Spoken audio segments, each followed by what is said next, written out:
Bonjour, je suis Héloïse Gros, je suis en service civique au Sitcom Région d'Argentan, mise à disposition par la région. Et dans ce cadre-là, j'ai été formée référentielle de compostage, donc je vais tâcher de vous transmettre ce que j'ai appris au cours de cette vidéo.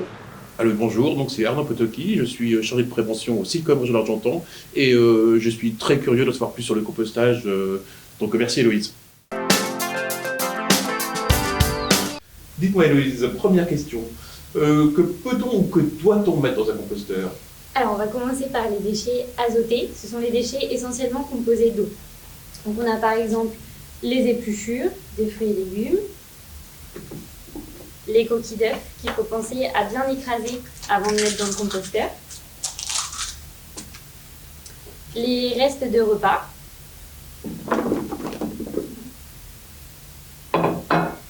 les restes de fruits et légumes gâtés.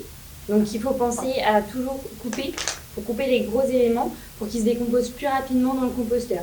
En plus de ça, la plupart des fruits et légumes ont une peau qui les protège des bactéries et donc des décomposeurs.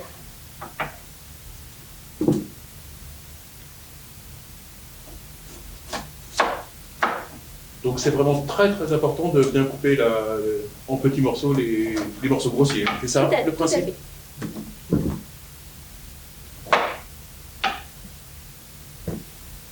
Donc si vous me parlez de déchets azotés humides, c'est-à-dire qu'il y a d'autres types de déchets qu'il faut mettre dans le composteur? Oui, il y a aussi les déchets carbonés. Ce sont eux qui vont apporter de la structure au compost. Donc dans les déchets carbonés, on en a beaucoup et tous chez nous. On va avoir tout ce qui est sopalin, essuie-tout.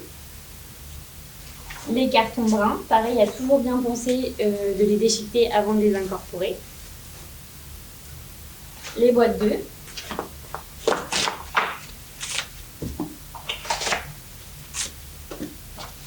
Les rouleaux de sopalin ou papier toilette.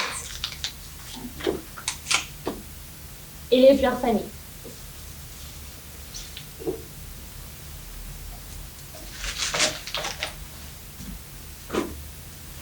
Donc même chose, couper en petits morceaux pour que ça se décompose plus rapidement, c'est Voilà, ça? toujours pour la décomposition, découper en plusieurs morceaux. C'est rapide. Tout à fait, c'est rapide et ça permet au compost de mieux fonctionner. Côté jardin, on a aussi tout ce qui est broyat de bois et feuilles mortes. Donc si j'ai bien compris, hein, les déchets carbonés vont donner la matière car les déchets azotés sont en fait remplis d'eau. Hein. C'est ça, exactement.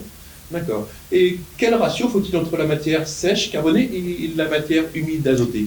Alors, de manière générale, on parle de 50-50, mais le compost n'est pas à 1 gramme près. On peut partir sur 1 tiers de matière carbonée pour 2 tiers de matière azotée. Maintenant, allons voir les composteurs.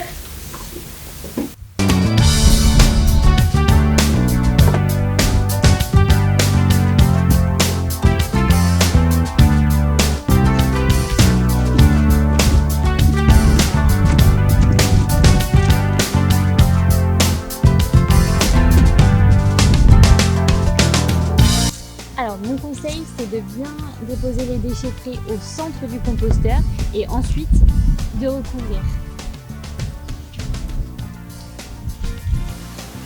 Et lui, j'aimerais savoir, qu'est-ce qui va décomposer tous ces déchets de cette matière qu'on vient de déposer?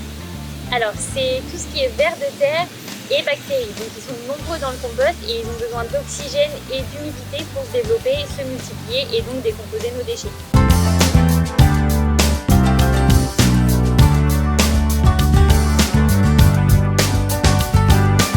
Donc si je récapitule bien tout ce qu'on a commencé à apprendre, donc ce qui est important pour un bon compost, c'est équilibrer la matière sèche, la matière humide, de bien aérer. Voilà. C'est tout ou il y a encore d'autres petits secrets? Non, il y a une dernière clé qui est l'humidité.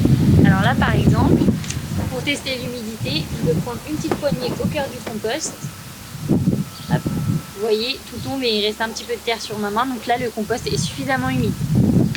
Alors pour l'humidité, en été, il faut savoir que le soleil va avoir tendance à chauffer les parois et ça va assécher le bord du compost. Donc il ne faut pas hésiter à mélanger et à tester l'humidité du compost.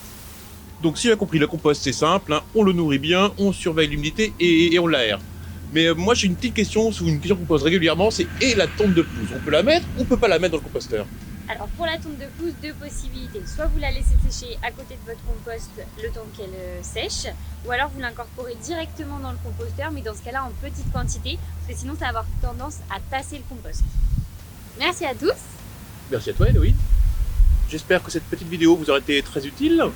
Et vous pouvez retrouver tous nos conseils sur sitecomdargentan.fr.